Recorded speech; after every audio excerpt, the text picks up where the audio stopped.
महाशिव पुराण दिन 46। शिव का ध्यान।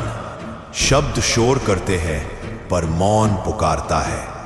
मन जब थक जाता है संसार की भाग दौड़ से, तब वह शांति की ओर देखता है और उस मौन की गोद में बैठा है शिव। आज महाशिव पुराण के दिन 46 में जानेंगे हम ध्यान के उस शिव को जो न आरतियों में मिलते हैं न शब्दों में, बल्कि मिलते हैं उस गहराई में जहां तुम और मैं दोनों मिट जाते हैं। भगवान शिव को महायोगी कहा गया है। उनकी आंखें बंद होती हैं क्योंकि वे बाहर नहीं भीतर देखते हैं। वे हिमालय की चोटियों पर नहीं तुम्हारे मन की शांति में बसते हैं। वे धूप दीप और प्रसाद से नहीं प्रसन्न होते, बल्कि जब मन का अंधकार मिटता है तब शिव प्रकट होते हैं। ध्यान क्या है? ध्यान वह पुल है जहां सांस रुकती है, मन